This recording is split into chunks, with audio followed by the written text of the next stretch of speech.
The heavy steel doors of the penthouse didn't just open, they were thrown back with a violence that shook the walls. Han Min-jae stepped inside, his tailored charcoal suit stained with the blood of men who had dared to cross him. But as he reached for his holster, he stopped dead. There, huddled against the cold marble of his foyer, was a tiny girl in a dusty pink coat, her face wet with tears. His elite guards stood frozen, their weapons lowered, their faces pale. One of them stepped forward, his voice trembling. "Sir, she was just sitting there. She has a pendant. It's the Iron Dragon crest. Your personal crest." The room went deathly silent. Min-jae didn't move. He didn't speak. He just stared at the child, who looked exactly like the woman he had lost 6 years ago. He wasn't there to lead a syndicate tonight. He wasn't there to negotiate.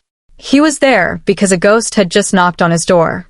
And the enemies who had followed him home had no idea that by targeting this hallway, they had just invited a monster into their lives.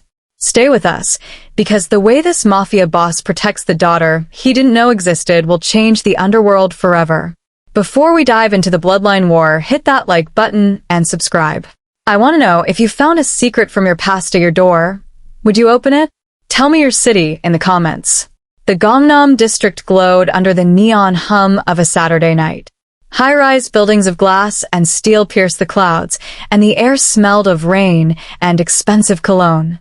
It was a world of absolute order, where Han Min-jae's name was whispered like a prayer or a curse. He lived at the top of the world, in a penthouse that felt more like a fortress than a home. Everything was sharp, cold, and controlled. Min-jae sat in the back of a black sedan, checking his watch. His life was a series of tactical strikes and corporate takeovers. The trauma of his youth was buried under layers of silk and iron. He had no family. He had no heart. He had only the syndicate. Across the city, in a cramped, flickering apartment, a woman's shaky hand finished writing a letter. She looked at her daughter, Haein, who was buttoning up a pink wool coat. "Go to this address, Haein. Don't look back. Just wait at the big wooden door." The woman knew her time was up. She knew the only man who could save her daughter was the man who would never expect to see her. As the sun set, a small girl stepped into a luxury elevator, clutching a weathered envelope. She reached the top floor, the dragon's den, unaware that the man inside was a king, and she was the only person on earth who could bring him to his knees.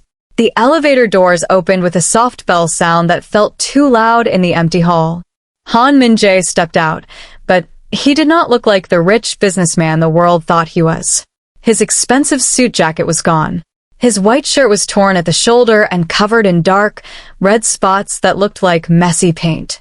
A thin cut on his cheek was still bleeding, the red drop slowly moving down his sharp jaw. He breathed heavily, his heart still racing from the fight he had just finished. In his world, you either won or you disappeared. He walked toward his penthouse door with a heavy step. He was ready to lock the world away and clean the evidence of battle from his skin. But as he reached for the handle, he stopped. His eyes went wide.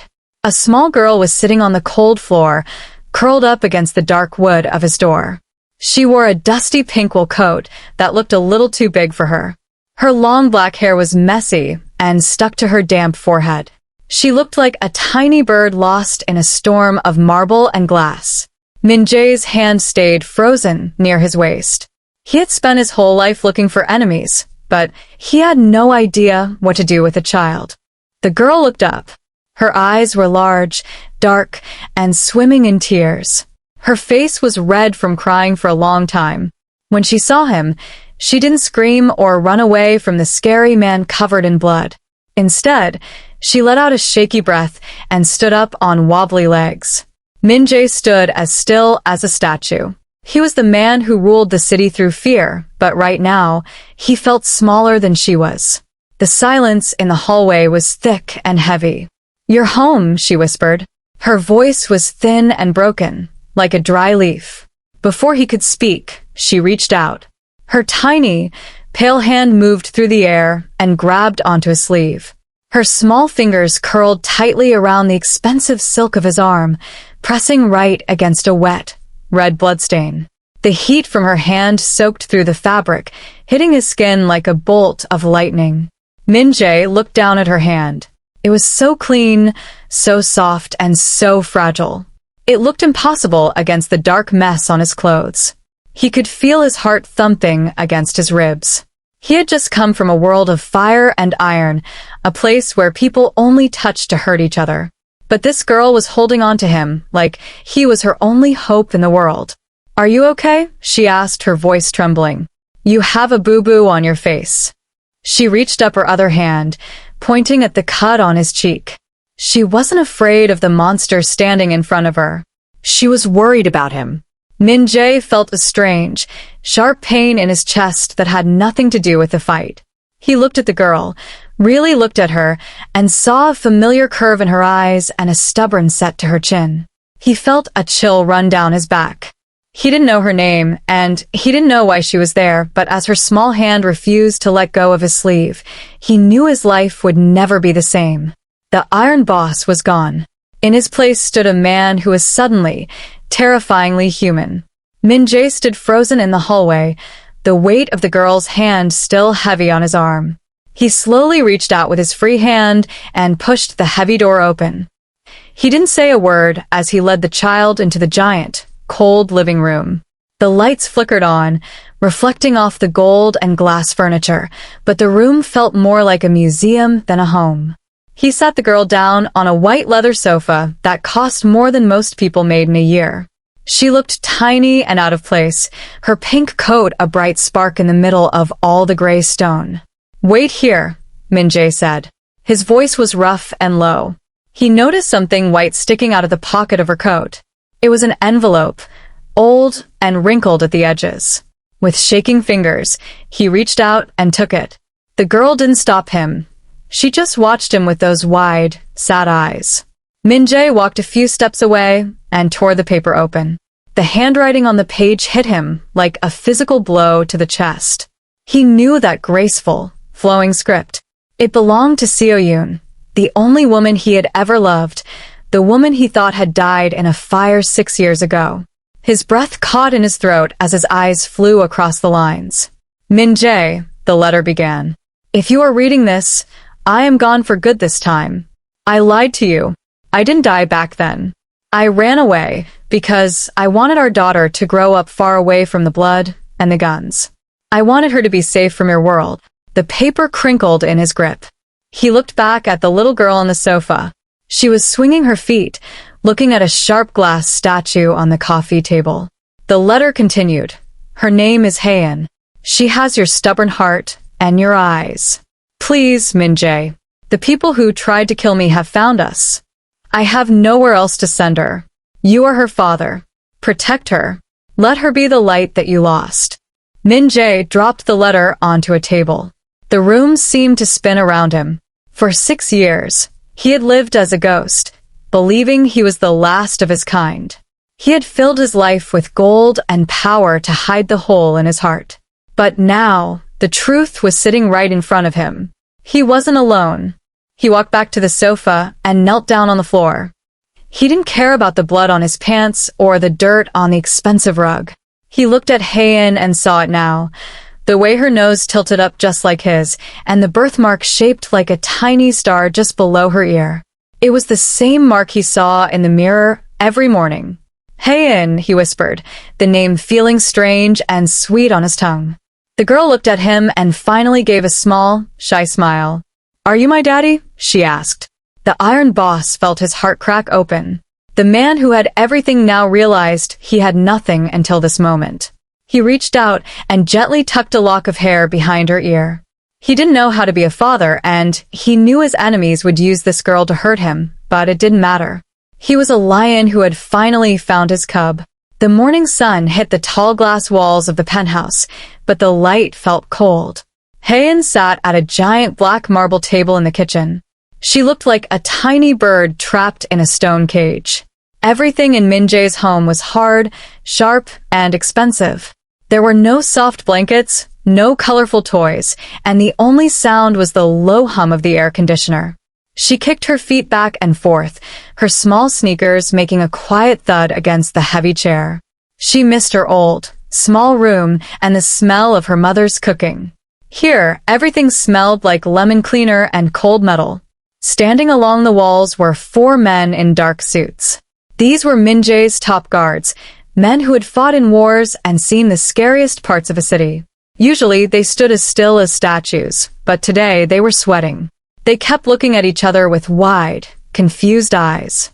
They knew how to handle a person with a gun, but they had no idea how to handle a 5-year-old girl who is currently staring at them while eating a piece of dry toast. Is she supposed to be doing that? One guard whispered to his partner. He was a giant man with a scar on his neck, but he looked terrified. I don't know. Just don't let her fall off the chair. The other whispered back, his hand shaking near his holster. To them, Hae-in was the little boss, and if even a hair on her head was hurt, Min Jae would probably throw them off the balcony. Min Jae walked into the room, now wearing a clean suit with no blood on it. He looked at his men, and then at his daughter. The tension in the room was so thick you could cut it. He noticed Hae-in looking at the giant, empty spaces of the apartment. She reached out and touched the cold marble table, then pulled her hand back quickly. It was too cold for a child. Do you like the house, Hae-in? Min Jae asked. His voice was softer than the guards had ever heard it, which made them jump in surprise. Hae-in looked up at him. It's very big, Daddy. But where are the pictures? And where do I play? Min Jae looked around his home. He saw the expensive statues and the dark art on the walls. For the first time, he realized his home was a prison. It was built to keep people out, not to let a child in. He looked at his guards, who were still standing stiffly, like wooden boards. You. Min Jae pointed to the biggest guard. Go buy every stuffed animal in the city. And you, find a rug that isn't gray. Now. The men scrambled out of the room faster than they ever had for a police raid. Hae-in giggled at the sight of the big men running away from her. The sound of her laugh was bright and warm, echoing through the cold glass halls. Min Jae felt a small smile tug at his lips. He realized that changing his empire was easy, but turning this cold fortress into a home for his daughter would be the hardest mission of his life. Min Jae did not take Hae-in to a normal hospital. He knew that his name was on too many lists, and a public waiting room was the most dangerous place on earth for his daughter. Instead, he drove his black SUV to a quiet, hidden clinic in a basement under a closed flower shop. This was where the Iron Boss sent his men when they had injuries they couldn't explain to the police. The air down there smelled like sharp medicine and old paper. He carried Hae-in in his arms, her small pink coat bunched up against his chest. She stayed quiet, her little hands gripping the collar of his suit. She sensed the tension in her father's body. Dr. Park, an old man with thin glasses and tired eyes, looked up from his desk. He didn't ask questions about where the child came from. He just nodded and pointed to the high metal exam table. Check her, Min Jae ordered, his voice echoing in the small room. I want to know everything. Is she healthy? Is she hurt? The doctor spent a long time checking Hae-in's heartbeat and looking at the star-shaped birthmark behind her ear. He moved slowly and gently, but his face remained very serious. Hae-in sat bravely on the crinkly paper of the table, watching a small clock on the wall. After a few minutes, Dr. Park stepped back and cleaned his glasses. She is healthy, Min Jae, the doctor whispered, stepping away so Hae-in wouldn't hear. She is a strong girl, but there's a problem, a big one. Min Jae stepped closer, his eyes turning into ice. What is it? Speak. Dr. Park lowered his voice even more. You aren't the first person to ask me about a child with a star birthmark this week. 2 days ago, men from the Black Tiger faction came here. They weren't looking for medicine. They were showing around a photo of Seo Yoon and asking if she had a daughter. The room suddenly felt very cold. Min Jae felt a roar of anger building in his chest. The Black Tigers were his oldest enemies, a group of men who lived for cruelty and chaos. If they were asking about Hae-in, it meant they knew she was his greatest weakness. The secret he had just discovered was already a target. How did they find out? Min Jae hissed, his fists clenching at his sides. The underworld has 1,000 ears, Min Jae, the doctor replied, looking worried. A child arriving at your penthouse is like a bell ringing in a quiet room. They know she is your blood. They are already calling her the dragon's heart. And they know that if they take the heart, the dragon will fall. Min-jae turned to look at Haein. She was trying to reach a jar of colorful tongue depressors on a high shelf, unaware that men with guns were already speaking her name in the shadows of the city. He felt a new kind of fear, one that didn't make him want to run, but made him want to destroy everything in his path. The clinic, which had once felt safe, now felt like a trap. He walked over and scooped Haein up, tucking her head under his chin. He didn't say goodbye to the doctor. He walked out of the basement and into the cold night air, his eyes scanning every rooftop and every passing car. The peace of the penthouse was over. The hunt had begun, and he realized he wasn't just a father anymore. He was a protector who had to go to war to keep his daughter's name from becoming a ghost. The clock on the wall of the penthouse showed 3 a.m. when the silence was broken. Min-jae was awake, sitting in his dark office and looking at security maps of the city, when he heard a small, sharp cry.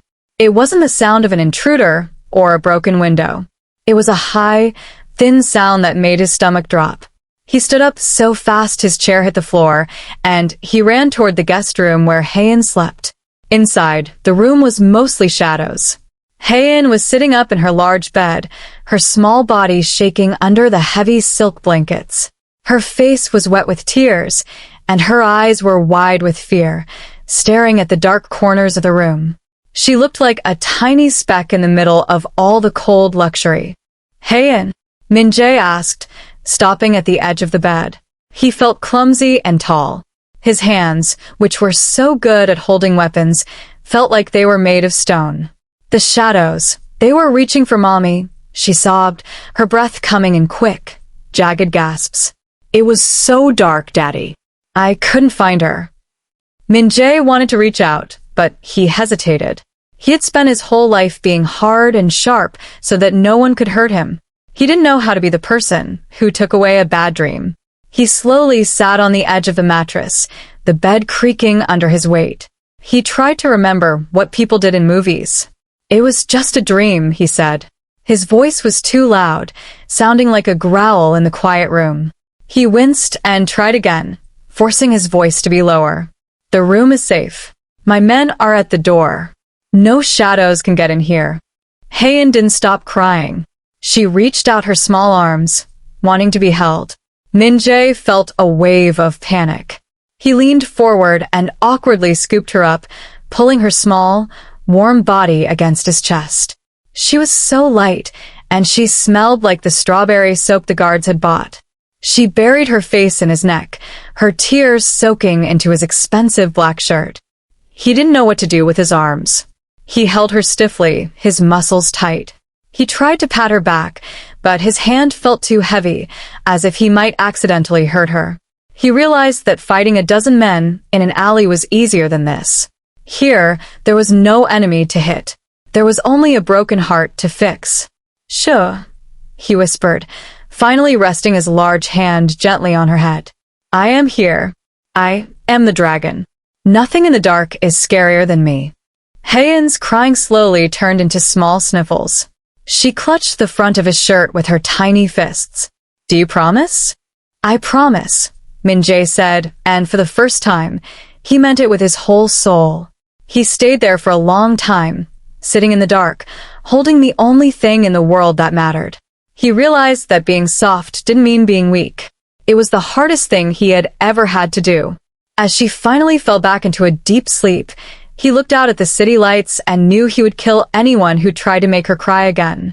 The rainy streets of Seoul felt like a trap as the 3 black SUVs moved through the heavy traffic. Min-jae sat in the back of the middle car, but he wasn't looking at his phone for work updates. Instead, he was looking at a drawing Haein had made for him that morning. It was a messy purple dragon with a tiny stick figure standing next to it. For the first time in his life, the Iron Boss was distracted. He didn't notice the way the 2 silver delivery trucks were slowly closing in on their lane. Sir, we have a problem, Min-jae's driver said, his voice tight. Before Min-jae could look up, the lead truck slammed on its brakes, skidding across the wet road to block the path. The second truck rammed into the back of the last SUV in their line. The sound of crunching metal and breaking glass filled the air. Min-jae's car screeched to a halt, trapped in the middle. Suddenly, men in masks jumped out of the trucks, pulling out rifles. They didn't care about the other people on the road. They only had one target. Protect the boss, the guards shouted, opening their doors and returning fire. Usually, Min-jae would be the first one out of the car, his movements calm and deadly. But as the bullets hit the bulletproof glass of his window with loud cracks, a cold feeling washed over him. He wasn't thinking about the fight. He was thinking about the penthouse. He was thinking about the fact that he had left Haein with only 4 guards while he came out for this meeting. He realized this attack wasn't meant to kill him. It was a distraction to keep him busy while someone else went to his home. "Get us out of here," Min-jae roared, his voice shaking with a feeling his men had never heard before. It wasn't anger. It was panic. "They are at the penthouse. Turn the car around now." "Sir, the road is blocked," the driver yelled back as another bullet shattered the side mirror. Min-jae didn't wait. He kicked his door open, using it as a shield. He fired his weapon with wild, fast shots, pushing toward the truck that blocked their way. He didn't move with his usual perfect grace. He moved like a desperate animal. His heart was hammering against his ribs, and his breath was coming in short gasps. Every second he spent trapped in this street was a second Haein was alone. The Black Tiger men laughed as they fired, seeing the famous Han Min-jae lose his cool. They saw him stumble. They saw him look at his watch with wide, terrified eyes. The Iron Boss was gone, and in his place was a father who realized he had left his heart unguarded.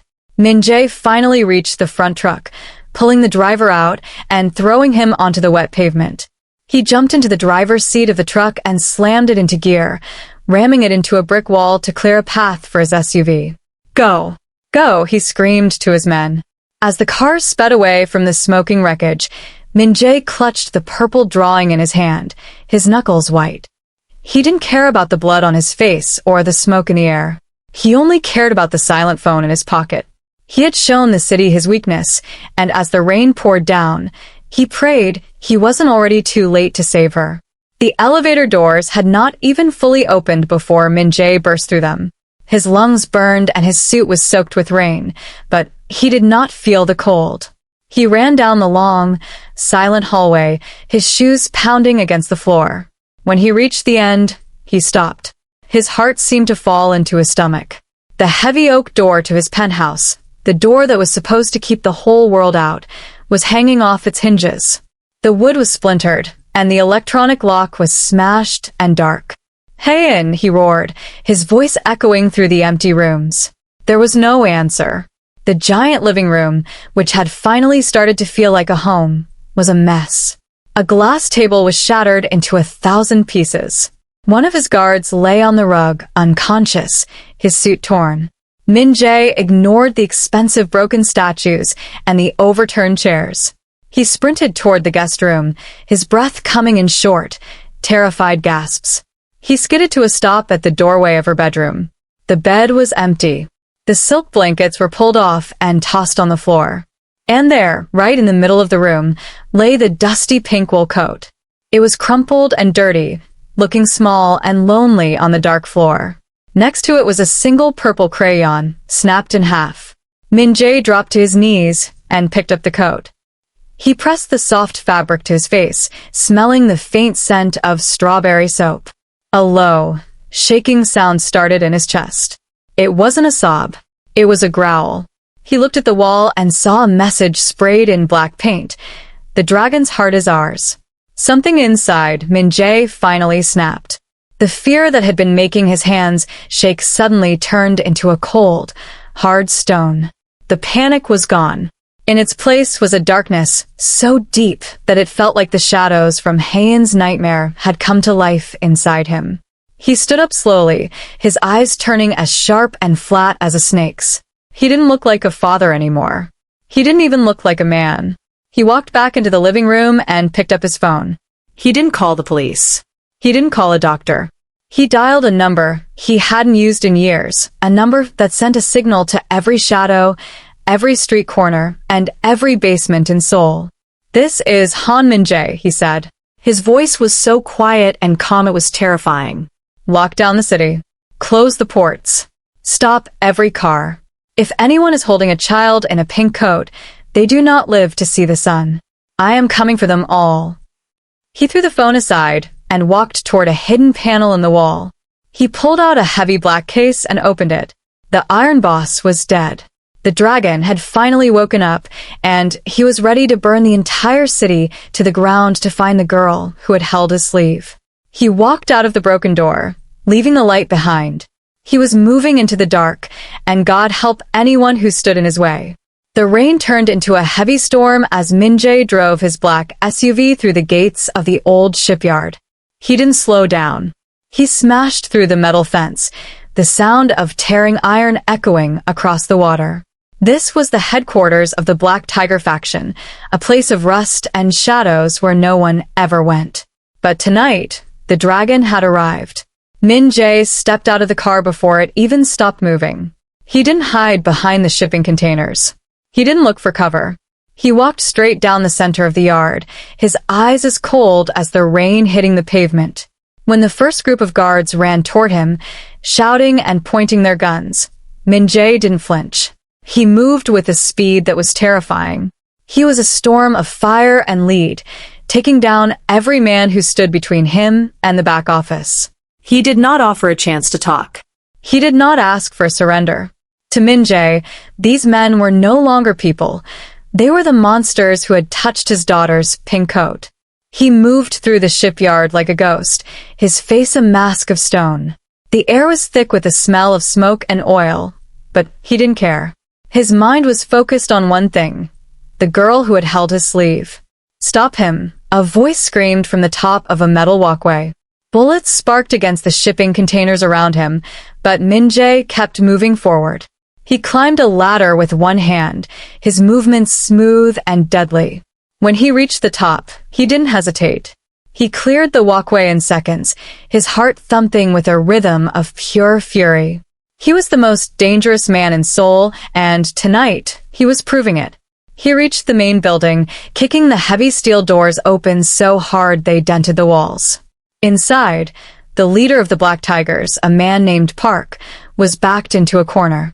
He was holding Haeun's purple crayon, the one that had been snapped in half. He tried to laugh, but his voice was shaking. He saw the darkness in Min-jae's eyes and realized he had made a terrible mistake. He hadn't stolen a weakness. He had unlocked a demon. "Where is she?" Min-jae's voice was lower than a growl. "You think you can just walk in here?" Park yelled, gesturing to the last 10 guards standing around him. "Kill him.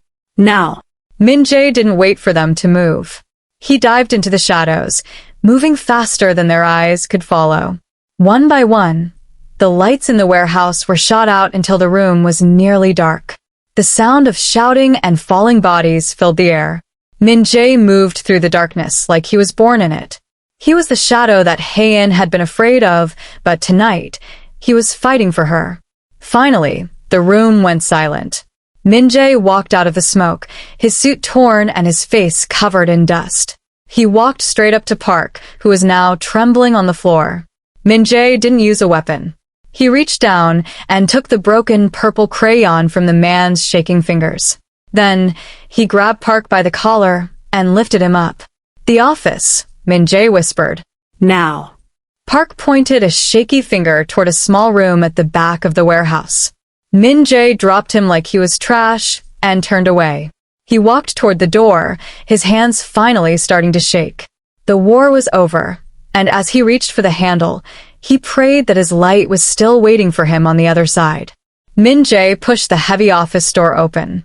The metal groaned, and the sound felt like it was tearing through his own chest. The room was small and dim, lit only by a single flickering bulb. In the corner, sitting on a wooden crate, was Haeun. She didn't have her pink coat anymore, and she looked so tiny against the gray, concrete walls. She was hugging her knees, her face hidden, but when the door hit the wall, she jumped. Her eyes were red and puffy, and for a second, she looked terrified. But then she saw him. She saw the man in the torn suit, the man with the blood on his cheek and the look of a lion in his eyes. She didn't see a monster or a mafia boss. She only saw her father. "Daddy," she cried out. Min-jae didn't say a word. He couldn't. The giant knot in his throat made it impossible to breathe. He dropped his weapons on the floor, the heavy metal thudding against the ground, and he ran to her.